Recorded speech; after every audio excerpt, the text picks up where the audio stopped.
Hello F1 fans, welcome back to the F1 Masters podcast brought to you by AUBG Daily. As usual, you're with myself Vasco, David and Harry, and in this episode we're going to discuss something a bit different than the usual race recaps or bold takes or just random stuff that we're talking about. The recent most exclusive news from the F1 is the entry of General Motors that is going to happen in 2026 when the new regulations will come. So something really interesting. We haven't had more than 10 teams for I think around 10 years now. And we're going to discuss a few different things like drivers, how this is going to impact F1 overall, what we can expect from the combination of Andretti, Cadillac, called General Motors in this case.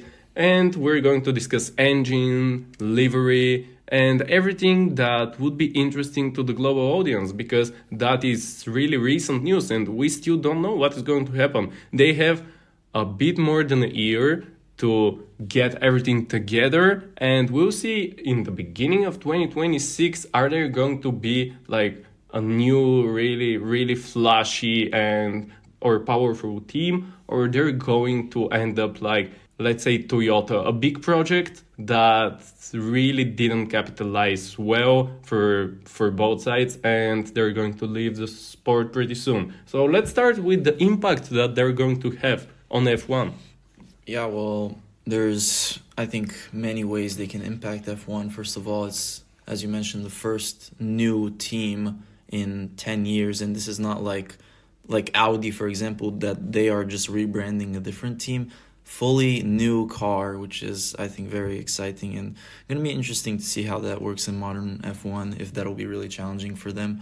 I mean, they have been fighting for this for close to 2 years now, and the fact that they finally got improved is a great sign and shows serious progress being done there. Also, we have to keep in mind F1's expansion into America, and with a second American team, this could be an even greater expansion in the market. And also, like, it won't just impact F1, but it'll also impact the other teams because, of course, we have the prize money, and teams will have to give up a lot of their share to give prize money to an 11th team, which could be challenging. But I think considering the budget cap nowadays, I don't think it's as big of a concern for teams as it was in the past. I think it would be a bit more concerning. It won't be that big of a deal, but it would be a bit concerning for the smaller teams. And actually, this saga has been going for 2 years now, and I actually expected them not to come into the sport. And actually, I saw two different pathways in my head. The first one was that they're just going to abandon the project and we're not going to see an 11th team in F1.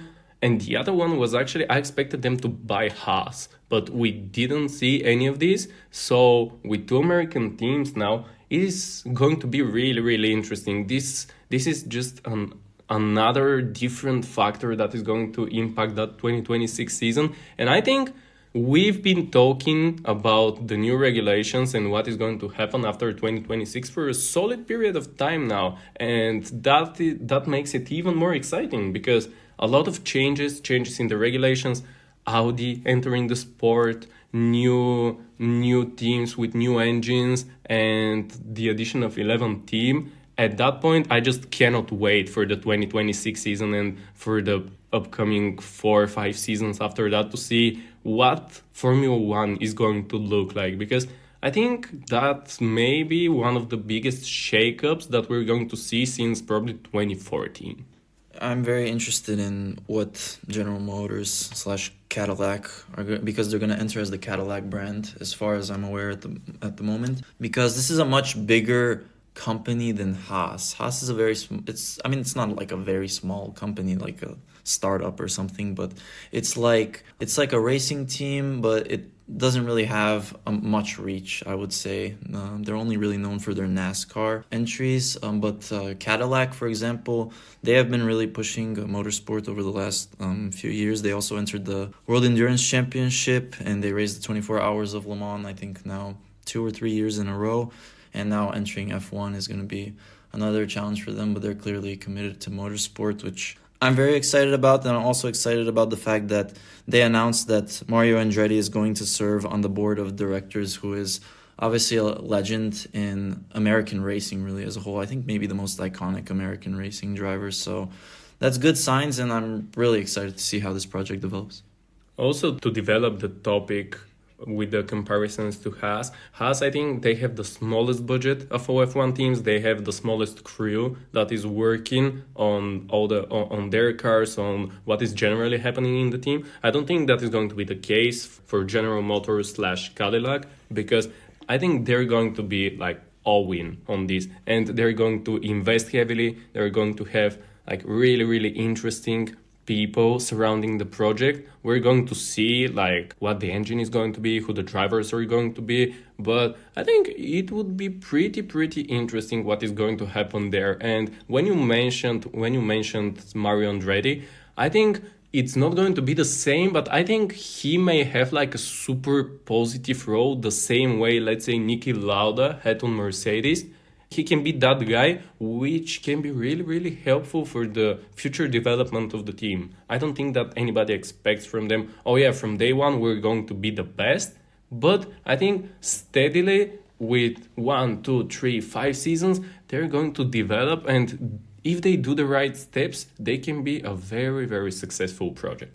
I agree with what you said, and I think we can start discussing their potential drivers. I think that obviously Americans would like to have an American driver in an American team in F1, so maybe this is one thing that they will have on their mind.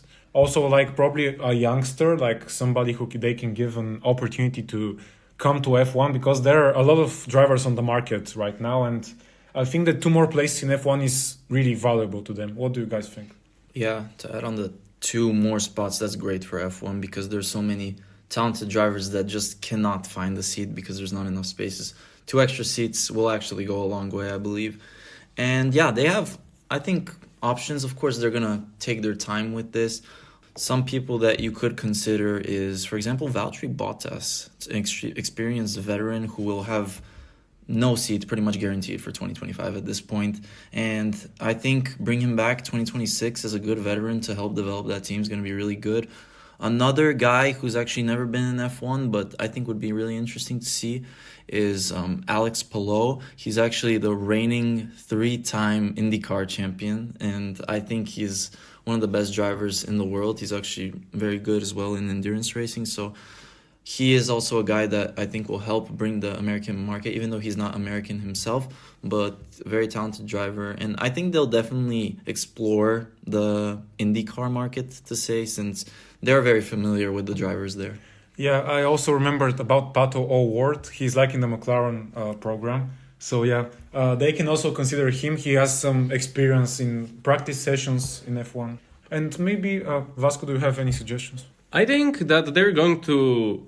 I see a lot of resemblance to what Mercedes did a few years ago. We remember in 2010 when they entered the sport, and I think they're going to use the same strategy with one veteran pilot who is going to develop the team in the first 2-3 years, and after that, when they step up to be like a really competitive team, after that they would like to have 2 really good drivers. But at first I think they would want to develop a youngster or a guy with a lot of potential, and they would want to have a veteran next to him who would be like the advisor, the wise guy, who is going to be like the mentor. And I see some interesting opportunities, and the first one, actually, I see Theo Pourchaire as a really interesting option because he's pretty fast, and I've been watching him since F3, and he has always like caught the eye. He has been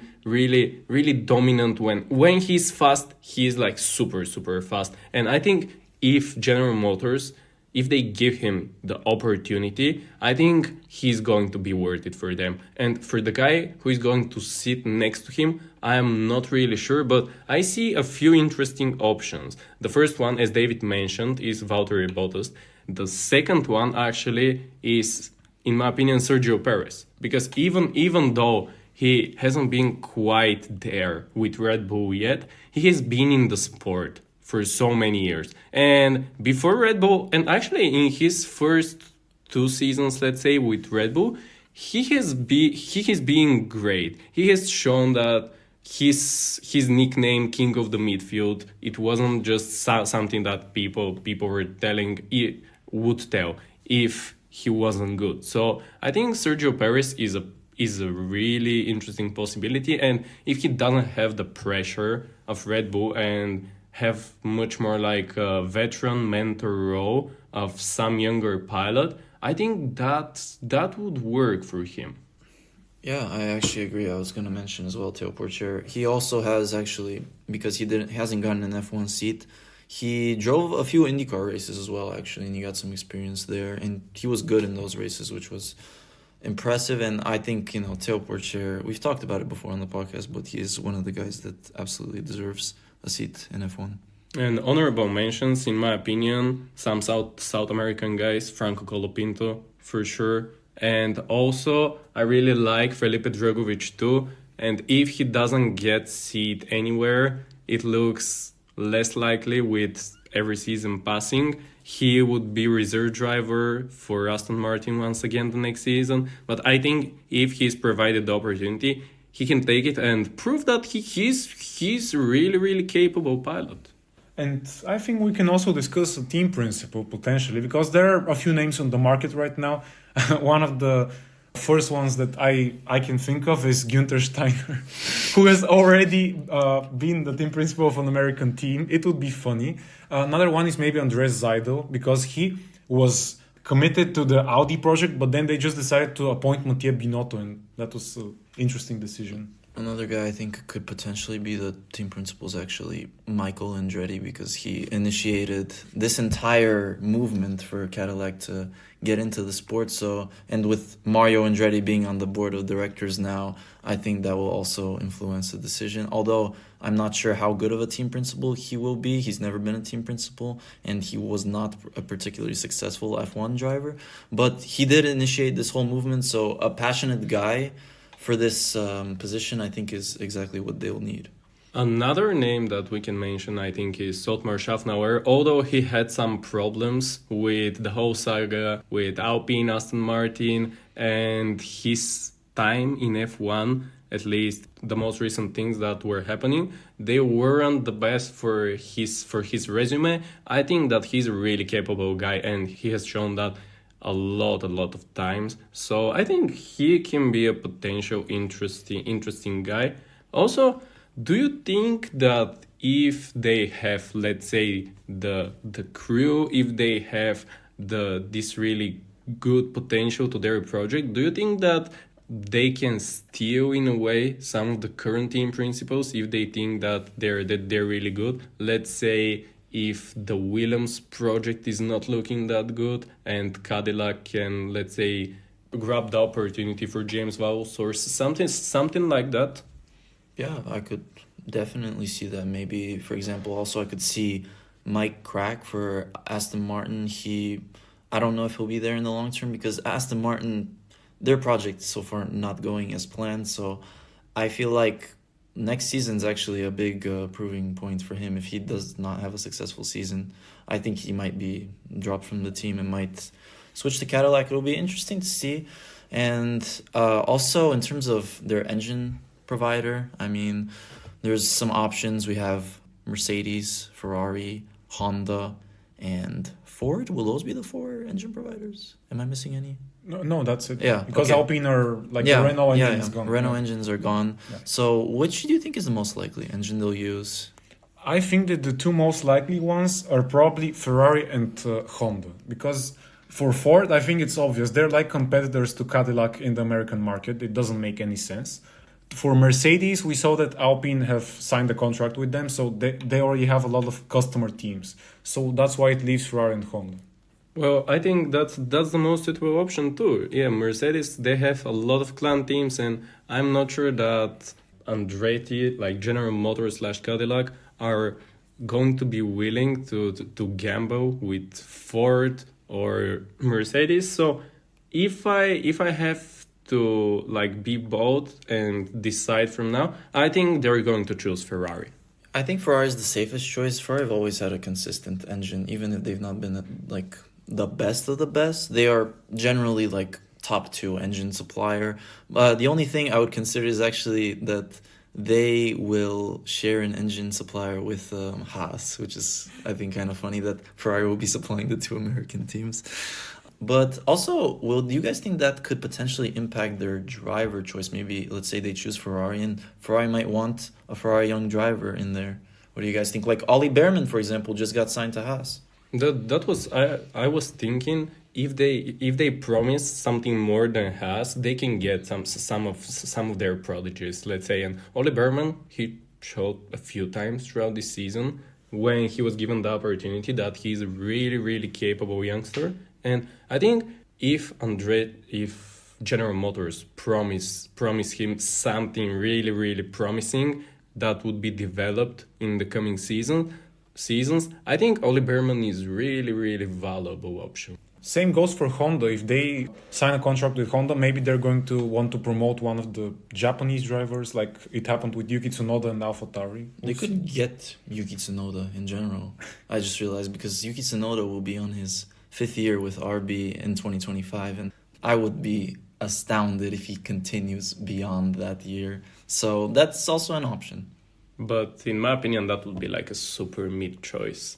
But I just thought that the Alpine project look like it is a bit crashing, and it hasn't been great. We're going to see what is going to happen with the new engines 2026 and so on. But if they can grab a really capable pilot that I really like, talking about Pierre Gasly, I think Pierre Gasly can be a really good stepping stone to the future of the whole project, I think. I mean, generally, like you mentioned, Yuki Tsunoda is a mid-choice, but they don't really have an abundance of choices in terms of good drivers because all the good drivers are pretty much locked into contracts. So, Carlos Sainz, he just signed with Williams, for example, so they can't even go after, a guy on that caliber. So that is something to consider as well. So I would say Yuki Tsunoda would be one of the better options. Also, fairly experienced F1 driver, and he can deliver results, actually, even though I'm not the biggest fan of him, but he is not a bad choice, I think, whatsoever. Well, we will see. And I just thought of the funniest thing.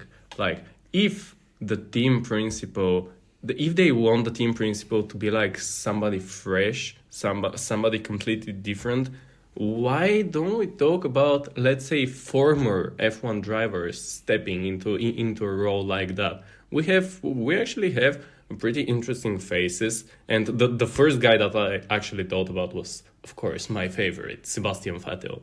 But it would be really interesting to see a guy like that, or let's say Nico Rosberg or somebody like that. It would be that is super, super bold, and I don't think that is going to happen, but it would be pretty fun to see like legend of the sport that has proven that they're worthy, they understand how everything works, they have won to sit in that team principal role, and actually we can see like something pretty interesting from them, in my opinion.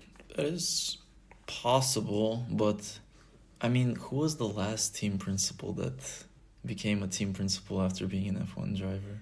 It's not happened, at least in a long time. I mean, Alain Prost. Alain Prost made his own team, but it's not happened. And I honestly don't think like people like Nico Rosberg or Sebastian Vettel would do that. I think Sebastian Vettel is more likely to actually come back from retirement and drive an F1 car. Actually, Sebastian Vettel could be an option for them to be a driver. That would be insane.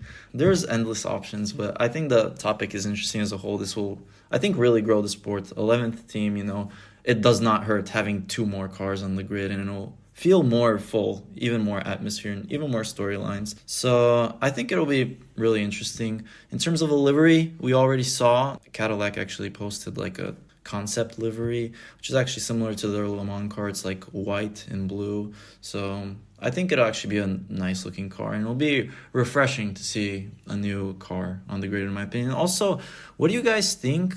How will they perform compared to Audi, for example? Because there will be 2 new teams, obviously 2 big car brand names in the world of cars, but do you guys think they will be able to outperform Audi, or do you think it'll be more challenging for them since, after all, they are building a car from scratch whilst Audi are taking over Sauber, for example? Yeah, it will be intriguing to look at this battle between these two teams, but I'm not sure because maybe Audi, they would have had more time to develop their car. So I think that maybe Audi will have the edge in the beginning, but then we'll see maybe Cadillac will catch up. I just realized engine manufacturer, we also forgot to mention Audi. Audi is an engine manufacturer, or will be an engine manufacturer, but I doubt that they would collaborate with Audi. I think Audi are worried about getting their car ready and their engine ready for themselves rather than focusing on supplying other teams.